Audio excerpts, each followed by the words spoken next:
Eu creio que Isaías 60 tem sido uma palavra que tem mexido muito comigo nos últimos dias.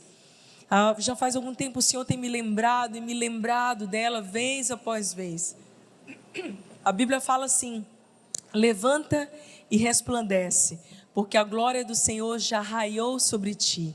Eis que as trevas cobrem a terra, mas sobre ti aparece resplandecente o Senhor. Isso é tão forte, porque fala desse posicionamento de alguém que decidiu vencer as adversidades, de alguém que decidiu superar a si mesma, mas não é na sua força. Essa palavra levante-se do hebraico, queen, significa exatamente o que eu vou te dizer agora. Resista bravamente, seja provada e aprovada, e então esteja preparada para entrar em cena. O Senhor está preparando mulheres para entrar em cena em todas as esferas de influência. E para isso você precisa estar aprontada, você precisa estar disposta. Eu creio que esse tempo de adormecimento espiritual que as mulheres viviam, muitas delas centradas nas suas próprias dores e mazelas, né? E eu sempre viajo, sempre vou a conferência de mulheres. E, gente, a gente passou alguns anos muito focada aí nas nossas emoções, muito focada aí só na questão da nossa identidade, e tudo isso é muito importante, mas não é tudo. E eu estava brincando com umas amigas, eu disse assim: gente, conferência de mulheres era só aquela coisa, né? Tantas lutas, tantas dores, num deserto pareço estar. Ok, é como se o Senhor tivesse... Vira a página, vira o disco. Quem é da época do disco? Vira o disco. Se você não é dessa época, E sabe, a gente ficou muito tempo nessa coisa das nossas dores, das nossas lutas, e eu vejo que o Senhor, Ele foi tão bondoso, Ele tem nos curado, porque o chamado de Deus é que o nosso espírito, alma e corpo sejam conservados íntegros até a volta de Jesus. Mas esse tempo é como se o Senhor estivesse olhando para nós: ok, eu já te curei, eu tenho te sarado, eu tenho te dado o meu nome, você é filha. E o que você vai fazer com tudo isso? Será que você está esperando mais uma conferência, mais um mover, mais um toque, mais uma canção, para decidir se posicionar? Ou se hoje, agora é a hora de despertar, de resistir bravamente, de ser provada e aprovada e preparada para entrar em cena com poder e autoridade? Você vai voltar para sua casa, e lá existe um panorama que você vai ter que enfrentar. Você vai voltar para a sua cidade, para o seu trabalho, para a sua rotina normal. E sabe, eu aprendi a amar a rotina. Porque a gente fica só, muitas vezes, buscando o extraordinário, o sobrenatural. E eu amo isso. Mas são nas coisas mais simples do nosso dia a dia que nós vemos a mão do Senhor, que a nossa fé é lapidada. Nós não vivemos só de sobrenatural, nós vivemos de um natural, de alguém que decidiu ter fé, amar a Deus, sentindo e não sentindo, doendo e não doendo, estando em épocas fáceis ou épocas difíceis. Todas nós temos estações da nossa vida. Existem momentos onde a gente vai olhar para nós, a gente vai dizer: Deus, eu não estou sentindo nada, eu não estou enxergando nada. Será que realmente o Senhor tem algo com a minha vida? E aí a gente fica esperando o próximo encontro, o próximo mover. É lindo porque nós falamos, essa mensagem é a continuação da mensagem que eu ministrei na sexta-feira. Então, se você está assistindo agora pelo nosso canal do YouTube, volta e assiste a primeira mensagem, Vencendo o Inimigo no Poder de Esther. Eu acredito que é muito lindo como a gente vê o processo na vida de Esther, como que ela foi fiel em se deixar ser forjada de Radassa até ser tornada essa mulher preparada para um tempo como esse. Antes de Esther 4,14, que é o nosso, a gente gosta, todo mundo conhece. Quem sabe não foi para um tempo como esse que você foi chamada. Tem Esther 4:13. E naquele momento ela estava distraída, ela estava talvez um pouquinho despreocupada, desconectada, desalinhada. Então ela recebe uma chamada de Mordecai, que aqui para nós também é uma representação do Espírito Santo, dizendo para ela: Esther, se você ficar calada, socorro e livramento virão de outra parte para os judeus, mas tu e a casa do teu pai perecerão. O que ele está dizendo para ela é: se você não se posicionar, não é só você que vai perder, mas são os teus filhos, a próxima geração, que vai deixar de receber aquilo que eu depositaria na tua vida caso você se posicionasse. Então, mulheres, nós carregamos nas nossas mãos uma chave poderosa que muda não só o nosso destino, mas muda o destino dos nossos filhos, dos nossos descendentes, das próximas gerações, como a Bispa Ana falou muito bem hoje à tarde. Talvez até aqui você tenha vivido uma história de maldição, uma história de familiar, de ciclos repetidos, mas eu quero profetizar que a partir de você, uma nova história começa. A partir da nossa geração, do nosso posicionamento, uma nova história começa. Então, essa chamada de Mordecai é a chamada do Espírito Santo para nós. Não fique calada, não deixe de se posicionar. Deus, Ele pode usar outra pessoa, mas que seja eu, que seja você. Eu digo muito isso para o Senhor: Senhor, não me deixa de fora daquilo que o Senhor está fazendo. Eu não quero ficar de fora do grande mover do Senhor. Será que você está aqui, você quer ser levantada nessa geração? Deixa eu ver a sua mão levantada. Você que fala assim: eu quero ser usada. Ah, minha querida, primeira coisa que você precisa entender é que você não pode, isso eu quero que você crave no seu coração, se você quiser anotar: eu não posso desprezar os processos. Eu sei, não é fácil. Seria tão bom se a gente apertasse naquele botãozinho de acelerar, de passar de algumas épocas da nossa vida difíceis, que a gente fala assim: Deus, por que eu tenho que passar por isso? Deus, por que eu tenho que enfrentar isso de novo? E Esther 2, 7, 8, você pode abrir comigo. Esther 2, a palavra de Deus diz, a partir do verso 7, Mordecai tinha uma prima chamada Hadassa, que havia sido criada por ele por não ter pai nem mãe. Essa moça, também conhecida como Esther, era atraente, muito bonita, e Mordecai a havia tomado como filha, quando o pai e a mãe dela morreram.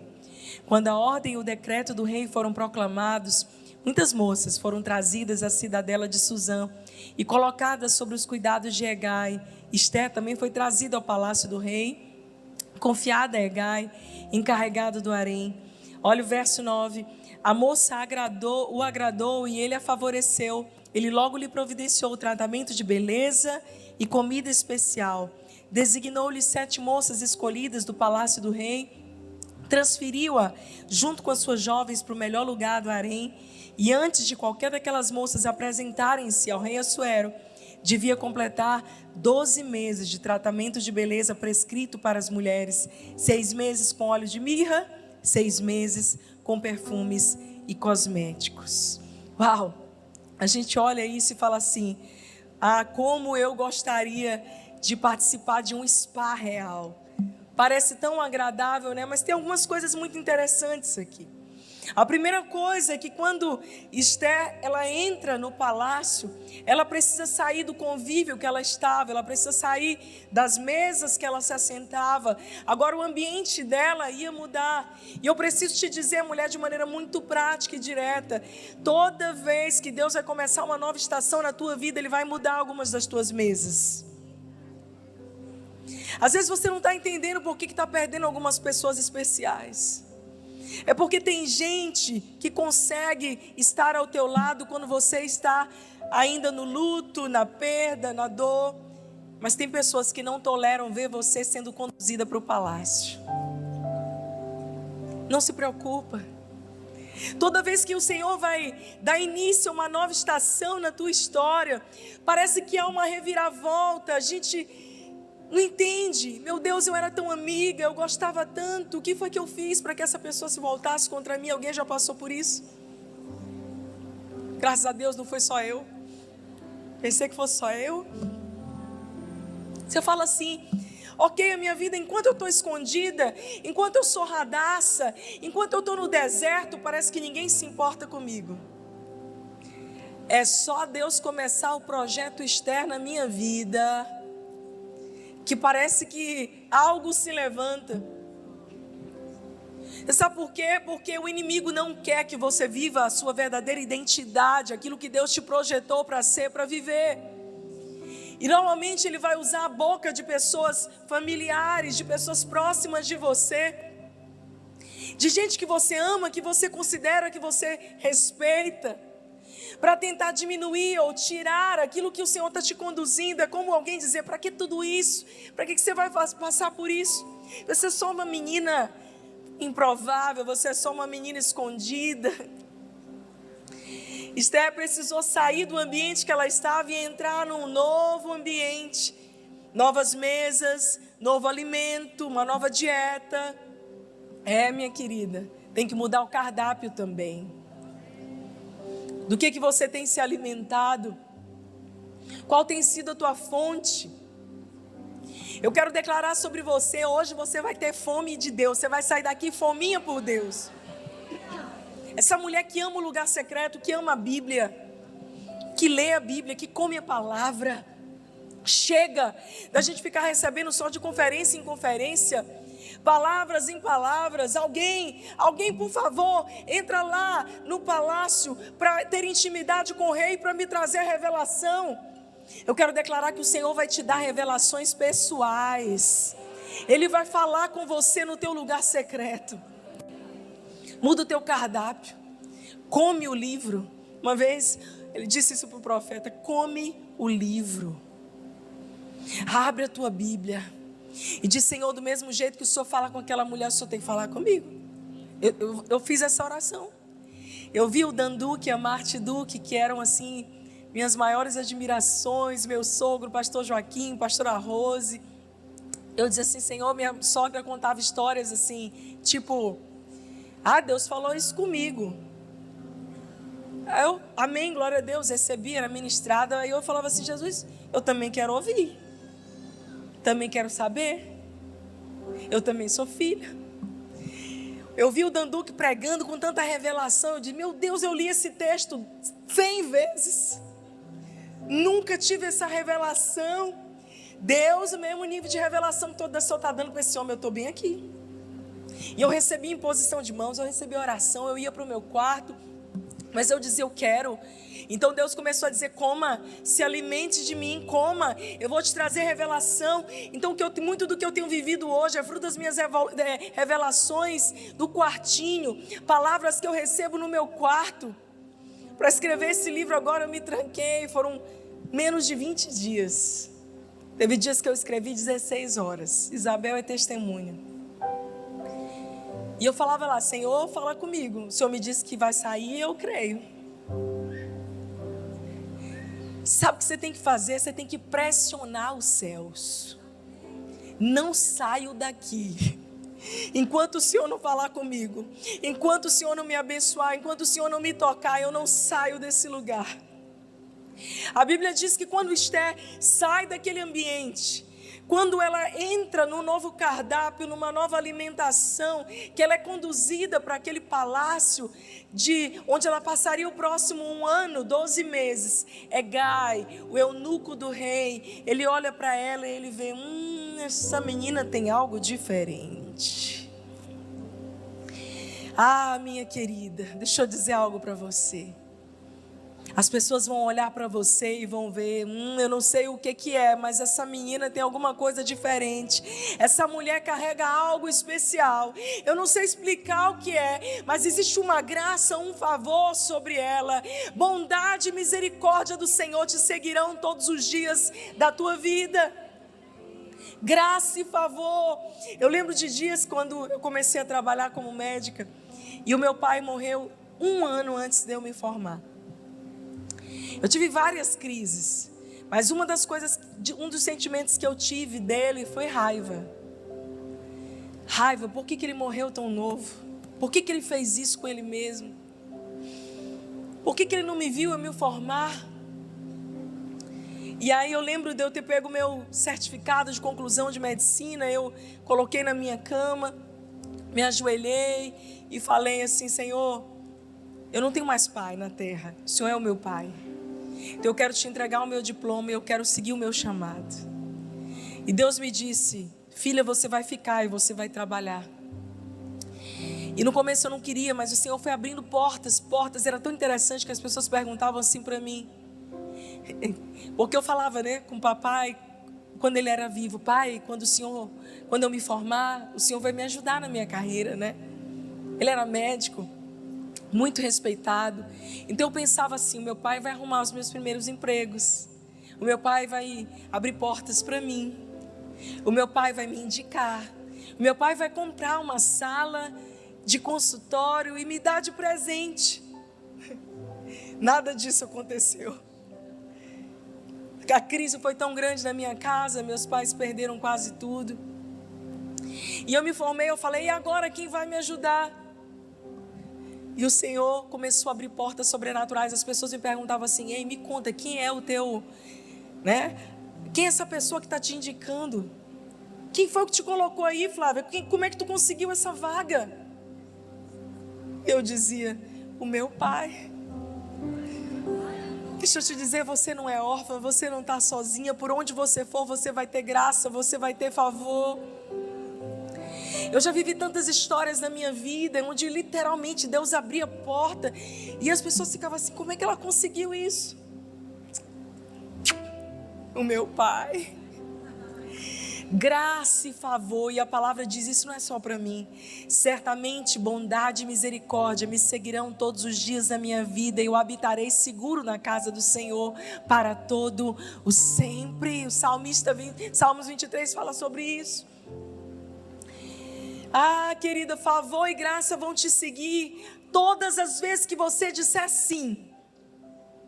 Você fala assim: eu não tenho todas as possibilidades. Favor e graça vão seguir você, simplesmente porque você foi a doida do sim.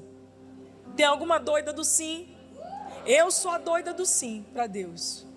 Deus pode me pedir, porque Ele sabe que eu sou doida o suficiente para fazer. Igual quando eu fui para o exército. Quem que vai para o exército com 40 anos? Sendo pastora de uma igreja, mas Deus me falou. E eu falei: Fred, e o meu marido é mais doido ainda, que eu falei: Fred, Deus falou comigo, eu quero ir para o exército. Ele: se Deus falou, vai. Deus sabe que eu sou a doida do sim. Se Ele me chamou, eu vou. Olha, eu não posso não ter recurso, eu posso não saber como fazer. Se alguém me perguntar assim: você sabe? Eu vou dizer: eu não sei, mas eu já estou correndo para aprender. Quando você diz sim para seguir para onde Deus quer que você siga, favor e graça te seguirão. Fica tranquila. Você não precisa de ajuda humana. Talvez você esteja aqui, você esteja esperando por um pai natural, por alguém para te introduzir no palácio. Quem que pode me indicar? Quantas vezes eu não falei: poxa, fulano podia me ajudar, ciclano podia abrir porta para mim. As pessoas que podiam me ajudar não fizeram isso. Mas é gostoso quando a gente sabe assim: foi Deus que abriu essa porta. Foi Deus. E aí Estela começa a passar por um processo. E bem aqui eu quero te dizer isso: não despreza esse processo, não despreza a unção de Deus. Você sabe o que é unção? Unção é a capacitação sobrenatural para fazer aquilo que de maneira natural você não poderia fazer. A Bíblia diz que Esther passa por um processo de 12 meses de preparação. E eu já expliquei isso outras vezes, mas eu quero trazer porque isso é muito importante. Muito importante. A primeira parte do tratamento de Esther eram 6 meses de mirra na pele. E a gente pensa que aquele spa era um spa tipo esse que a gente vai fazer massagem, né, gente? Como eu falei, o livro de Esther, ele não é só histórico, ele é profético, ele está apontando por um processo que a noiva, a igreja, nós enquanto mulheres vamos passar na nossa vida. 12 meses fala do governo de Deus estabelecido na vida de alguém.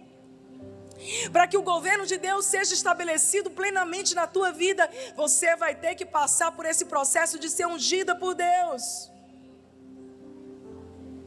Vai ter que descer. Não tem aquela musiquinha?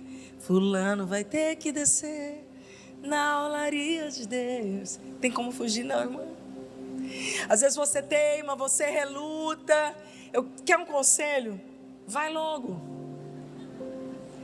Não fica teimando não, que você vai retardar o processo. Deus, é isso mesmo? Quero ser ungida. E ser ungida parece só que é uma coisa sobrenatural, um arrepio, não. A unção, é você receber a unção, é você ser ungida com o óleo fresco do Senhor. E não tem outro jeito se não for através das pressões da vida, onde você é apertada, espremida para produzir o seu melhor azeite. 6 meses de mirra. A mirra é uma resina adstringente. Ela é usada para purificar. Ela é usada para limpar os poros também. Ela tem essa propriedade de limpeza. A mirra verdadeira, quando ela é colocada na pele ou uma superfície, ela arde, gente. Quem lembra do mertiolate que arde? Pouca gente. Meu Deus, eu estou preocupada. Agora a maioria das pessoas usou mertiolate que não arde. Nem sabe o que é mertiolate. Eis o problema dessa geração, achei. Faltou mertiolate que arde. Tá faltando nesses meninos, que na minha época tinha. Gente, mertiolate era um unguento que usava quando a gente se feria, se machucava, a gente se cortava, a gente tinha mais medo do mertiolate do que do corte. E a mãe da gente dizia assim, vem cá fazer o curativo. Eu dizia, não vou não. Eu chorava, não vou, porque aquele negócio quando triscava na ferida da gente, ainda mais quando era ralado, uma escoriação. Agora você imagina 6 meses de mirra.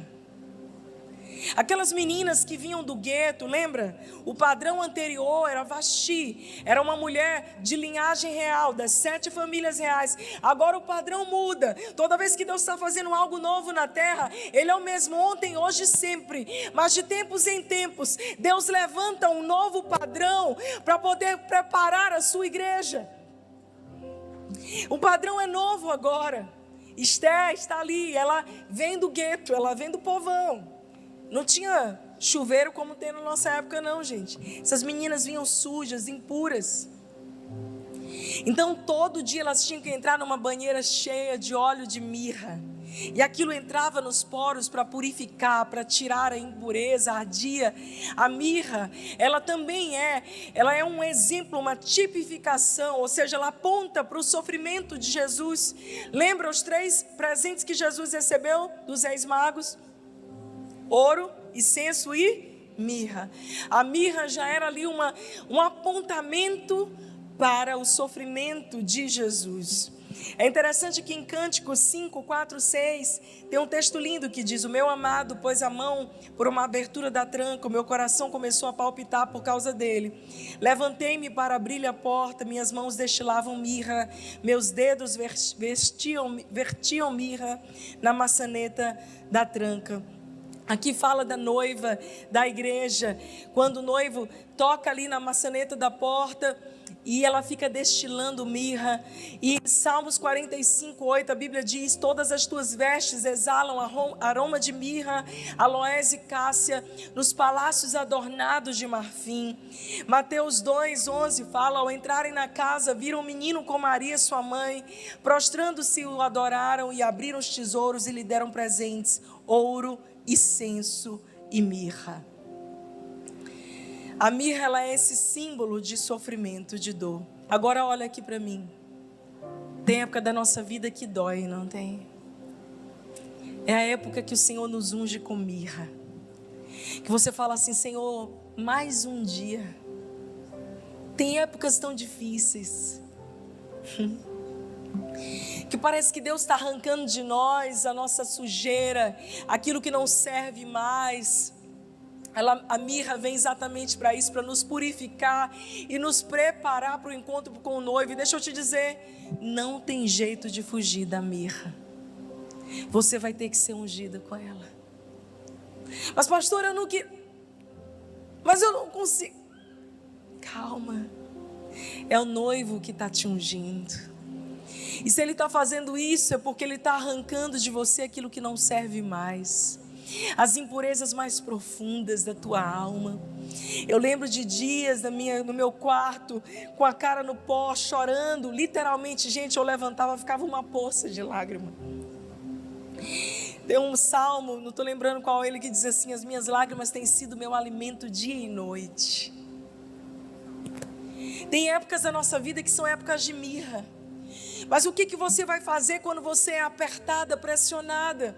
Você está pronta para destilar o seu melhor óleo? Ou para ser uma mulher amarga? Porque muitas mulheres amarguram no processo. Muitas mulheres se perdem, se ofendem com pessoas, se ofendem com Deus. Vamos lá. Aqui não tem mais nenhuma ofendidinha de Jeová. Nós somos mulheres bem resolvidas, equilibradas. Senhor, sabe quando Deus está passando mirra e tu está assim? Nem deu mais. Tipo, meu couro já está grosso. Só tem um jeito. Eu sempre digo isso para as mães quando estão amamentando, né? Quantas aqui ainda vão ser mães, querem ser mães? Vou te contar um segredo, de mulher para mulher, Marisa, tá? Ninguém me contou. Mesmo eu sendo médica, eu sabia da teoria, mas eu não sabia da prática. Então a gente vê aquela coisa de amamentação. Amamentar é um ato de amor. É um ato de amor, minha querida, porque dói.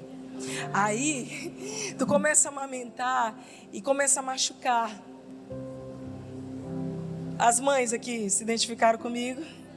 Aí elas chegam no consultório e dizem assim: e aí, doutora, o que eu passo? Aí a gente dá algumas instruções. Mas no final da conta eu digo para ela: minha querida, é o seguinte, vai ferir, vai calejar, vai machucar, até a hora que o couro vai engrossar. E que para parar de doer. É ou não é? Cadê as mães? Estou avisando vocês, tá? Amamentar é um ato de amor.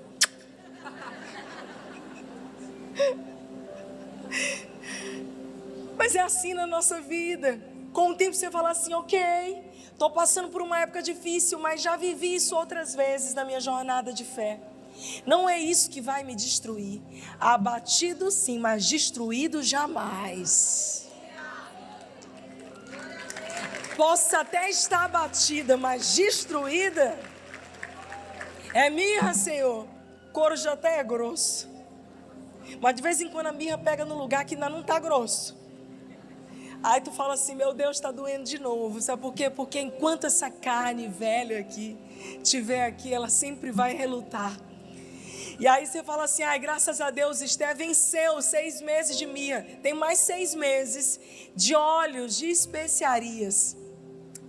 E esses óleos, essas especiarias, esses perfumes que foram usados, estão descritos em Êxodo 22 a 25. Diz o seguinte: em seguida, o Senhor disse a Moisés: junte as seguintes especiarias: 6 quilos de mirra líquida, mais mirra, gente. A metade disso, 3 quilos de canela, 3 quilos de cana aromática, 6 quilos de cássia, com base no peso padrão do santuário, e 1 galão de azeite de oliva. Faça com eles o óleo sagrado para as unções, uma mistura de aromas, obra de perfumista, e esse será o óleo sagrado para a unção. Até hoje em Israel, o óleo da unção ele é feito de acordo com essa receita que Deus deu. Presta atenção, Deus parou tudo que ele estava fazendo para dar uma receita de como se faz um óleo. É importante ou não é?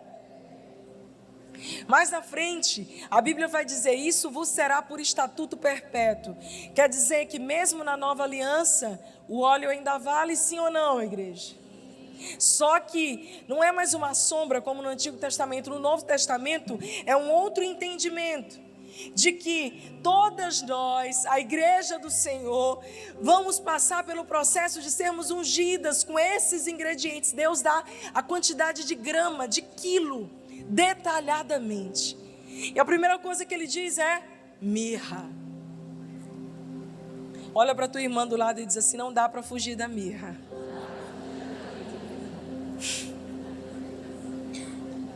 Aí eu repreenda, irmã, amarra 10 vezes, que quem disse foi Deus. E a Bíblia segue dizendo: a canela, e a canela é dos aromas, é o aroma conhecido como o aroma mais forte de todos, que ele sobrepõe todos os outros aromas. A canela na vida do cristão simboliza força, firmeza e a capacidade de passar por cima de circunstâncias que são maiores que você. É quase a pregação do Cadima, só que agora é canela.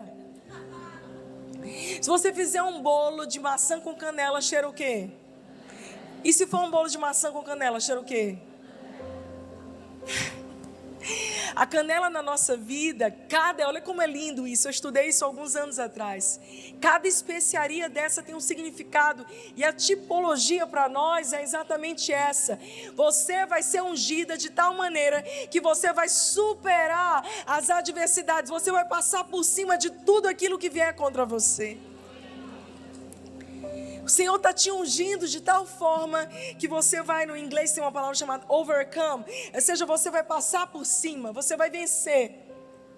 Pode vir, mas no poder do nome de Jesus você vai adiante, porque ela simboliza firmeza. O outro ingrediente é o cálamo, ou o aloés. E o cálamo, ele é uma erva cicatrizante com poder de cura. Escute, olha bem aqui para mim, minha irmã. Sabe aquela ferida que está há anos aí? E que você só diz assim, tá tudo bem. Ou finge que não tem, ou simplesmente não sabe que está aí. Na saúde a gente tem uma coisa assim, é estranho isso, eu vou ter que falar disso para vocês entenderem. Também que não está na hora da comida. Mas na medicina a gente tem um processo que a gente faz quando uma ferida ela perdeu a sensibilidade.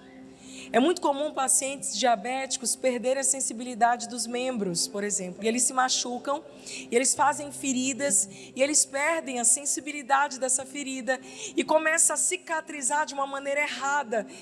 Existem duas maneiras de cicatrização. A cicatrização correta, vamos dar uma aula aqui. A cicatrização correta, que é o tecido granulomatoso, é aquele negócio vermelhinho que vai formando um cascão, entendeu? Mas existe um tipo de cicatrização errada, que é quando forma aquela capa branca que a gente chama de fibrina. Isso quer dizer o quê? O corpo deveria ter cicatrizado do jeito certo, mas ele entendeu da forma errada e a ferida não vai sarar. Ela começa a apodrecer por dentro literalmente. E você pergunta para esse paciente, tá doendo? Ele diz o quê? Não. Você sabe o que a gente faz quando a gente olha um pé cheio de fibrina, uma cicatrização errada? A gente tem que internar o paciente, anestesiar, colocar no centro cirúrgico e começar a raspar. Raspa. Depois é um processo chamado de debridamento. Depois a gente pega um bisturi e a gente vai fazendo pequenos cortes na carne para voltar a sangrar, para voltar a ter vida. E aí sim cicatrizar da maneira certa. Você sabe o que o Espírito Santo fez esses dias aqui que ele me mostra? O bisturizinho do céu está passando aí, mexendo em algumas áreas da tua vida que estavam insensíveis. Aquelas áreas que você diz assim, não, eu não estou sentindo nada, eu estou ótima. Deus, nossa, eu tenho raiz de orfandade mesmo. Meu Deus, eu ainda tenho inveja, competição dos outros. Você sabe por que você está percebendo? É porque estava insensível, estava aí apodrecendo e você se tornou insensível. Mas o Espírito Santo é tão maravilhoso que ele começa a trazer de volta essas coisas para que a gente traga à memória o que nos traz esperança, mas também a gente possa ter cura nessas áreas. Deixa eu te dizer, o Espírito Santo está passando aqui essa erva cicatrizante. Jesus quer sarar as suas feridas, relacionamentos, casamentos, para que você não seja mais uma mulher andando por aí ferida. Tudo isso estava acontecendo naqueles 12 meses de Esther, e continua acontecendo num tempo como este, até que o governo de Deus seja estabelecido em nós. O outro ingrediente é a cássia, e a cássia ela limpa e perfuma, é uma propriedade de perfumar. E o Senhor nos chama para sermos o bom perfume de Cristo. Você e eu somos o bom perfume dele. E aí nós temos o último ingrediente desse óleo, finalzinho dos últimos 12 meses, que é o azeite de oliva. É o óleo. Existem muitas árvores que a Bíblia nos compara, mas a árvore que a Bíblia mais compara o cristão é a oliveira. Existem algumas peculiaridades sobre a oliveira. Eu preguei isso no Pink Power do ano passado. É que a oliveira é uma árvore que ela demora pelo menos 10 anos crescendo para baixo para depois crescer para cima. Ela primeiro cresce para baixo. Você sabe qual é o problema da nossa geração, mulheres? Nós queremos resultados rápidos.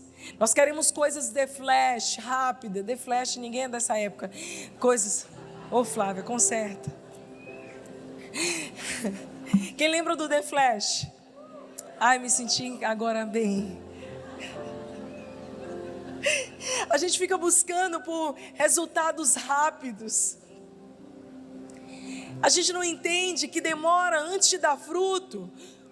São anos cavando para baixo de fidelidade nos bastidores, nas pequenas coisas. Todo mundo me pergunta: pastor, onde é que você acha os próximos líderes da sua igreja? Eu digo: você quer saber?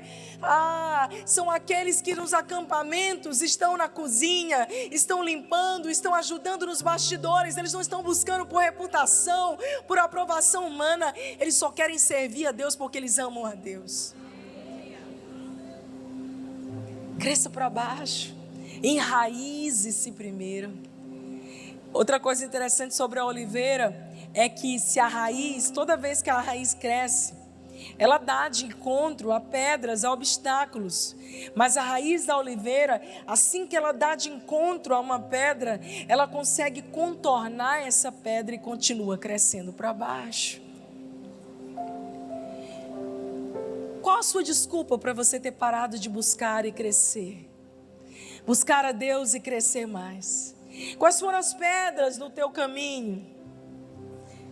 Deus está dizendo: filha, chega de desculpas, dá um jeito e contorna essa pedra. Mas o meu marido, o meu filho, filha, contorna essa pedra, não para de crescer.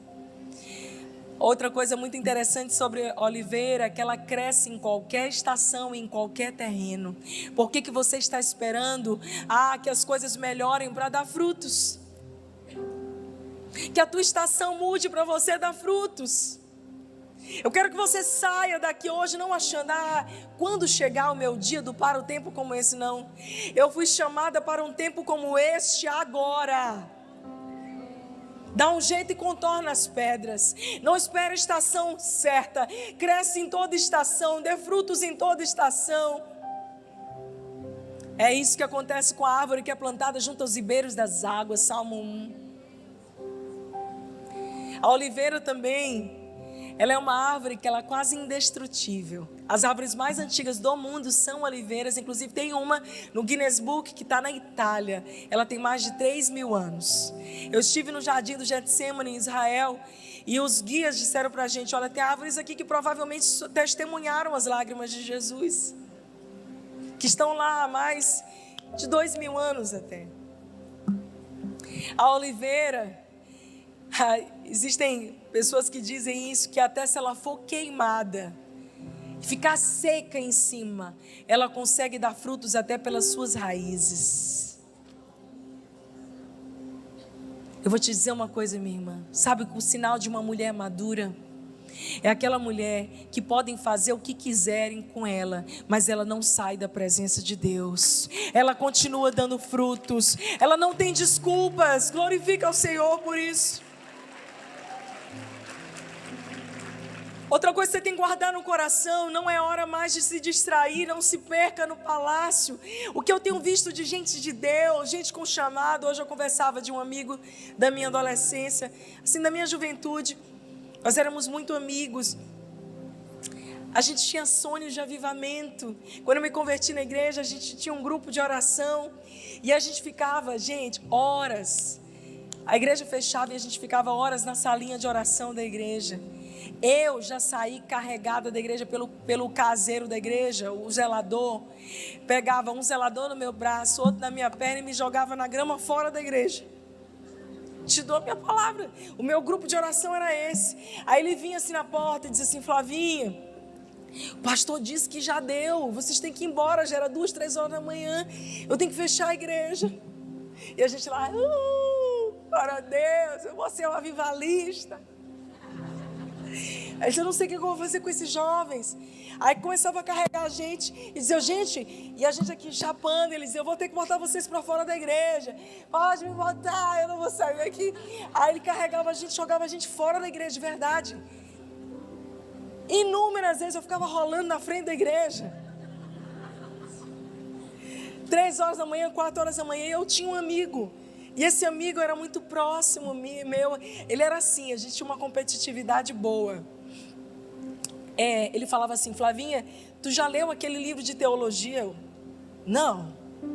Qual? Ele, tu não tá sabendo o novo livro que saiu? Aí eu falava: onde é que tu comprou? Aí ele me dizia: na loja lá em São Luís. Eu ia lá e eu comprava o mesmo livro. Eu disse: já tô com o livro e tu já tem aquele outro? Tu já ouviu aquela música nova no CD? Ele: não. Eu disse: já comprei, já fui lá, já comprei meu CD, meu amigo. Mas ele também, ele me dava presente, eu dava para ele. Era um amigo muito querido.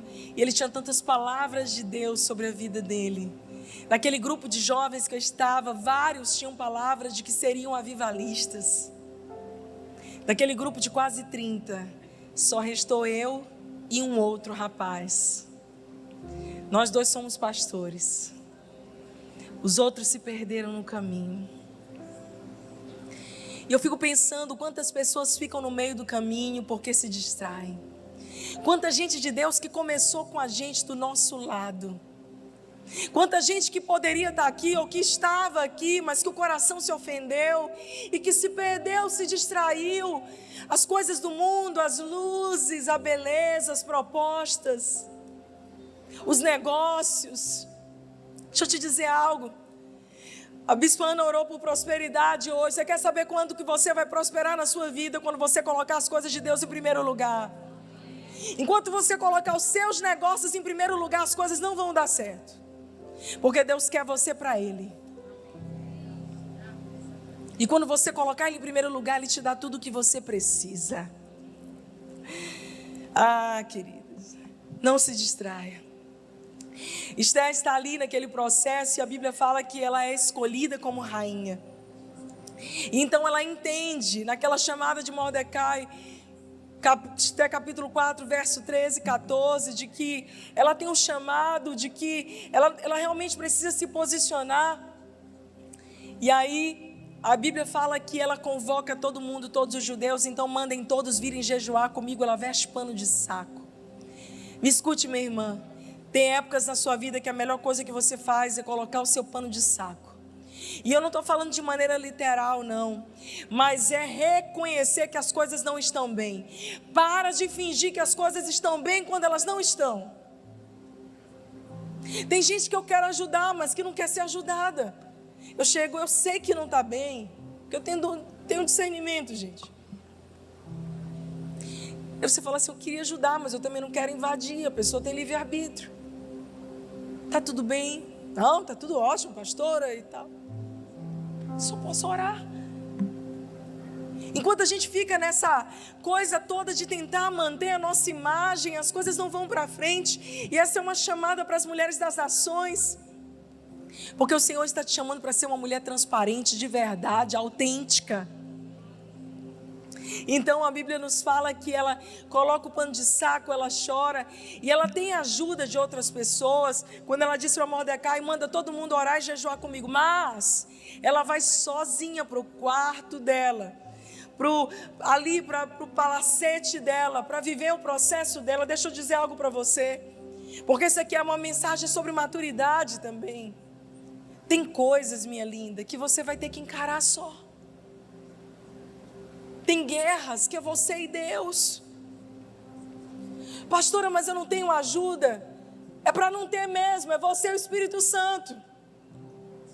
Jesus, quando está no Getsemane, ele sinaliza para os discípulos que ele não está bem, que minha alma está profundamente angustiada até a morte. Ele verbaliza a sua dor, ou seja, ele é verdadeiro, ele não está fingindo, ele comunica. Você precisa comunicar e pedir ajuda, mas tem guerras que é só você e Deus.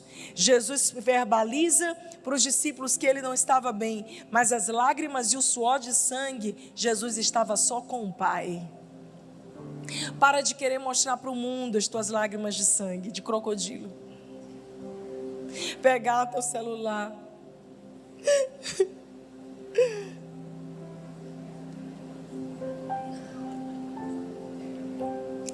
Gente, hoje eu não estou muito bem, mas eu já orei, eu estou sendo fortalecida no Espírito Santo. Estou aqui no meu lugar secreto. É porque é tão secreto que eu tenho que mostrar para todo mundo.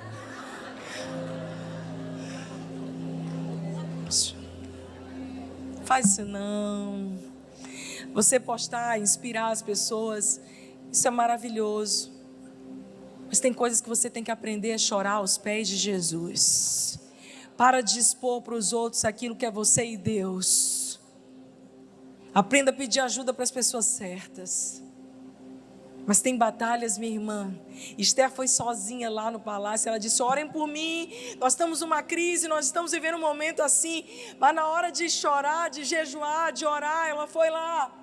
Ela e Deus. Esses dias eu vivi tantas batalhas na minha mente. Meu Jesus, só o Senhor sabe. Tantas batalhas de todas as formas.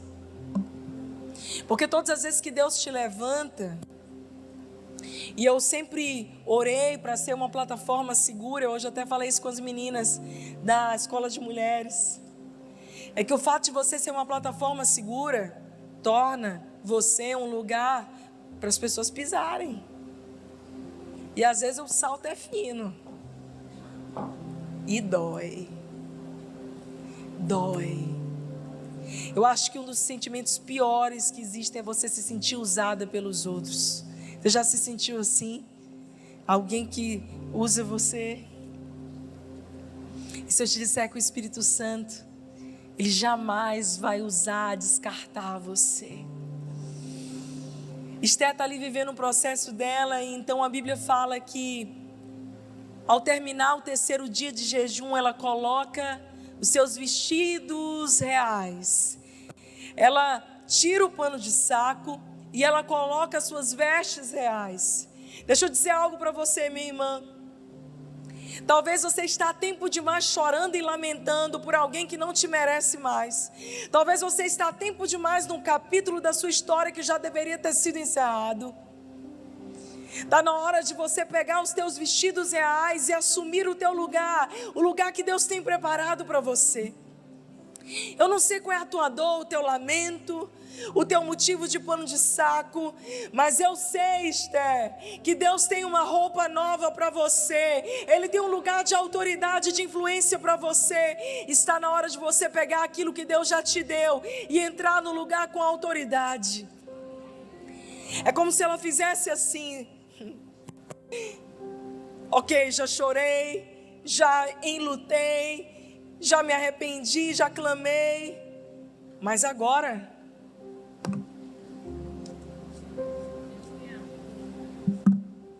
sacode a roupa e vai cumprir o teu propósito, mulher. Você sabe onde eu vejo isso? Jesus no Getsemane, o auge da agilidade emocional. Jesus está lá e ele diz para os discípulos dele: Por favor, orem comigo. A minha alma está profundamente angustiada até a morte. A segunda vez de novo. Na terceira vez, Jesus vai, eles ainda estão adormecidos. Aí Jesus já tinha chorado lágrima de sangue, já tinham comunicado. Jesus olha para eles e diz assim: agora, levante-se, vamos. Ele enxuga as lágrimas e ele vai fazer o que ele precisa fazer. Deus me mostra mulheres aqui que precisam enxugar as lágrimas, pegar os seus vestidos reais e voltar para os seus lugares de influência, para a sua casa, para o seu trabalho e assumir o seu lugar e parar de ficar lamentando, parar de ficar dizendo: ai, mas está doendo, ai, mas eu não sei, ah, mas eu não dou conta. Ei, tira o pano de saco, coloca os teus vestidos reais e assume o teu lugar. Pode aplaudir o Senhor. Mas esses dias eu descobri algo a mais nesse texto. Muita gente me mandou esse vídeo. E ele é do Rodrigo até, que é amigo nosso há muito tempo. E ele estuda hebraico. E vocês sabem que eu amo estudar hebraico, grego, essas coisas. Quem sabe um dia ainda vou passar um sabático lá em Israel. Eita, mas ia ser bom. Daqui vai para o meu livro dos sonhos, Bispa Ana. Passar assim uns 3 meses só estudando hebraico, junto com os rabinos, assim. Legal, né? De preferência ali na beira do mar da Galileia. Vamos escolher um lugar assim, bom, bem bom. Longe da zona de conflito.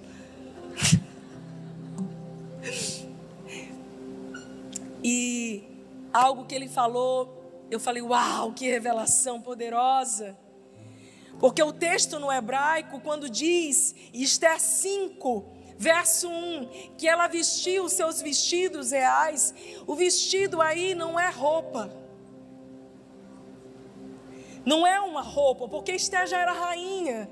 E embora ela tivesse tirado ali as suas vestes de pano de saco e se posicionado no lugar dela, essa primeira parte que eu falei, mas a Bíblia diz, no hebraico, no original, que o que Esther se vestiu foi do reino. Ela assumiu o lugar dela no reino. Ela entendeu quem ela era e ela se apropriou dessa identidade, dessa verdade. Esther vestiu-se do reino. Ela entendeu, não é sobre mim. E é por isso que corajosamente ela diz: se eu morrer, eu morro. Se perecer, pereci. Não é porque ela não se importava com a vida dela, é porque ela entendia: eu carrego um propósito que é maior do que eu. Minha querida, você carrega um propósito que é maior do que você. É sobre as próximas gerações, é sobre os seus filhos. Hoje é uma noite de alistamento. É uma noite de alistamento. Porque quando Esther, ela entra naquele lugar, e a Bíblia diz que o rei estende o cetro para ela, e o cetro representava a autoridade. Se o rei estendesse o cetro, era favor, livramento. Se o rei retivesse o cetro, significava que ela seria condenada e morta por ter comparecido numa audiência sem ser chamada. Mas o cetro do Deus Altíssimo está estendido sobre as mulheres das nações. É como se Deus olhasse para mim e para você agora e perguntasse: o que você quer? Me pede até metade do meu reino que eu te dou. O que você pediria? Agora, fala rápido. Pede-me, eu te darei as nações por herança. Existe um estudo de Harvard que diz que você tem que ter a habilidade de responder sobre o teu futuro, o que você quer dos teus próximos 10 anos em menos de 1 minuto. Se você não sabe responder em menos de 1 minuto, você não sabe para onde você está indo. O cetro do Senhor está estendido sobre as mulheres. O que você pede? O que você quer, minha amada? Qual será o pedido das mulheres? Senhor, eu quero mais dinheiro. Deus, eu quero só isso, eu quero aquilo. Não, é muito maior do que você. Ah, se eu recebesse de herança 10 milhões de dólares, meu Deus, eu ia estourar de cruzada evangelística para tudo que era lugar na África. Meu Senhor, aqui no sertão, a gente ia plantar muito mais instituto. O negócio ia acontecer. Eu ia contratar um monte de profissional da área de saúde, eu ia dizer: vamos embora trabalhar só para fazer serviço social, ajudar pessoas. o que você pediria? E se eu te disser que essa graça, essa bondade do Senhor está estendida sobre mim e sobre você agora? Existe um tempo de jejuar, de clamar, mas existe o tempo de se levantar em ousadia, mulher. Não despreze o lugar de honra, de influência que Deus tem te dado. Não despreze o dom que há em ti. Esther 7, 2-6, a Bíblia diz que enquanto eles estavam bebendo vinho no segundo dia, o rei pergunta à rainha Esther qual o seu pedido. Era o banquete do vinho, o banquete da aliança. Mulheres de aliança podem pedir o que quiserem para o rei. Senhor, eu quero o Piauí. Senhor, eu quero o Nordeste. Deus me ajuda a falar inglês tão bem para que eu pregue nas nações sem precisar de tradução. Deus me ajuda, me leva nos grandes lugares. Deus me leva ali naquele lugar que o Martin Luther King estava declarando: I have a dream. Você está sonhando pequeno, você está pedindo pequeno. Talvez as tuas dores roubaram a tua capacidade de sonhar. E eu quero caminhar para o final. Esther 8, a Bíblia diz que depois de que Amã caiu, morreu na forca, que está lá em Esther 7:10, a forca que ele tinha preparado para Mardoqueu, ele morre. Da mesma maneira, a forca que o inimigo tinha armado para a tua família, para o teu casamento, é ele mesmo quem vai cair. O plano articulado do maligno contra a tua casa, contra os teus filhos, quem vai cair é ele mesmo. Se ele veio por um caminho, ele voltará por 7 no poder do nome de Jesus. A Bíblia diz que Mordecai sai da presença do rei, Esther 8:15, usando vestes reais de azul e branco, uma coroa de ouro, um manto púrpura de linho finíssimo. Toda a cidadela de Suzã exultava de alegria. Os judeus estavam em felicidade, júbilo e honra. Queridos, isso é tão poderoso. Porque o rei, ele tinha um sinete, é um anel. Até vim com um anel assim, tipo que era do rei. E nesse anel ele tinha aqui um selo. E era uma maneira do rei legislar. Quando ele mandava cartas, ele pegava uma espécie de cera e ele colocava o seu sinete. E o selo real que ficava na mão do rei estabelecia decretos. Só que o rei tinha colocado na mão do inimigo, de Amã, aquele espírito de Amaleque, de inveja, de competição, que vai contra aqueles que estão mais fracos, que eu ministrei na primeira ministração daqui da Pink Power. Mas agora Esther, ela recebe do rei Assuero o sinete real, e ela devolve esse anel para Mordecai. Você sabe o que é isso? É uma mulher honrando um homem. É a noiva de Cristo honrando o Espírito Santo. Nós devolvemos o controle, o governo ao Senhor. E agora em diante, se havia algum decreto de morte, de hoje em diante nós cancelamos o decreto de morte e nós declaramos o decreto do céu. Eu quero declarar para você, eu queria que você pegasse o teu sinete aí profético. Fica de pé no teu lugar. Ora lá, machora lá mais. Ora lá, mamara, machora lá mais. Pega esse anel aí. Queria que você fechasse os teus olhos, levanta a tua mão direita, como se você estivesse com esse anel de decreto, o Senhor te deu. Você vai estabelecer decretos novos. Prepara aí, porque nós vamos encerrar essa conferência declarando decretos novos sobre a tua casa, a tua vida, a tua família. Na autoridade do nome de Jesus, diga comigo, na autoridade do nome de Jesus.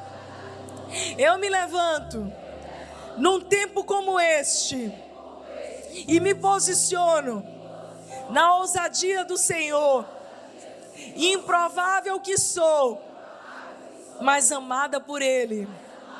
E eu cancelo agora todo o decreto de morte, todo o intento do inimigo contra os meus filhos, contra o meu casamento, contra a minha família, contra a minha descendência, contra a minha vida. E essa hora Eu selo um novo decreto. Eu abençoo a minha casa, o meu casamento, os meus filhos, os meus pais, os meus negócios, o meu trabalho, a minha igreja, o meu país. E eu declaro que eu viverei tudo aquilo que o Pai tem para mim nessa geração.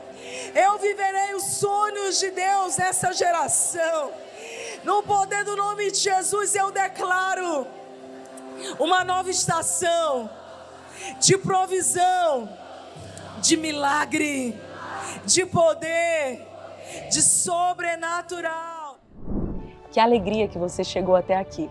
Eu espero que essa mensagem tenha sido pontual para trazer a você aí o discernimento e a profundidade em Deus. A minha oração é que cada uma dessas mensagens que estão aqui no meu canal seja um instrumento para contribuir no teu crescimento espiritual. Então você aproveita, já ativa as notificações, faz a sua inscrição no canal para você ficar por dentro de tudo aquilo que vai ser compartilhado. O meu desejo é que essas palavras sejam como flechas polidas e alcancem corações. Então, compartilha com quem você ama. Até a próxima!